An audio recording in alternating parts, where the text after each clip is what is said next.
Veneziana, ma da lungo tempo residente a Treviso.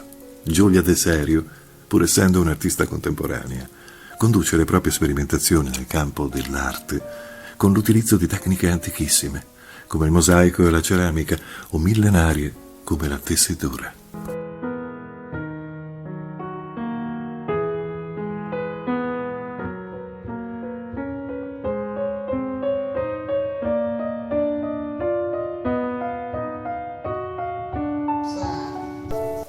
L'utilizzo geometrico dell'ordito con la trama, costruiti attraverso il procedere ripetitivo e meccanico del telaio, e la disposizione delle tessere musive sui piani o sulle superfici che delimitano i volumi, la portano a creare un linguaggio compositivo di assoluta astrazione.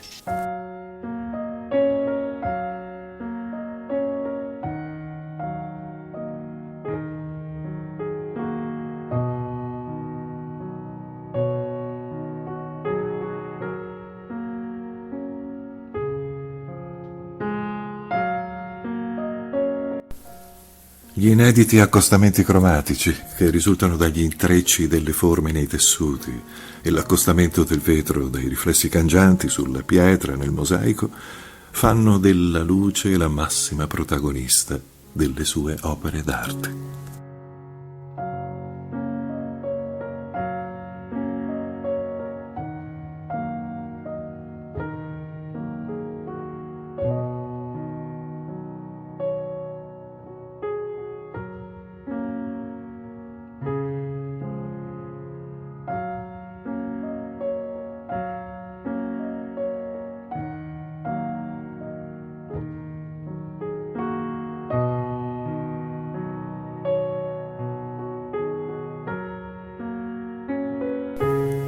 L'artista veneziana, con i suoi lunghi studi sulle tecniche compositive e l'accostamento di materiali così diversi, sia nella struttura e sia nell'impianto esecutivo, è consapevole di riprodurre nelle sue opere un'atmosfera totalmente magica, legata a una trasfigurazione lirico-poetica della realtà.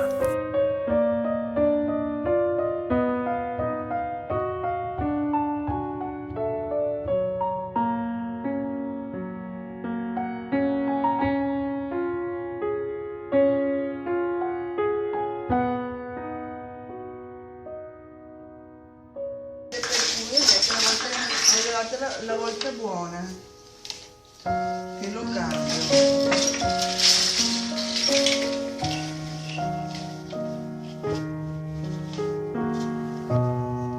Con la bacchettina perché? Sono sistemi diversi la bacchettina. Me l'ho procurata perché scuola.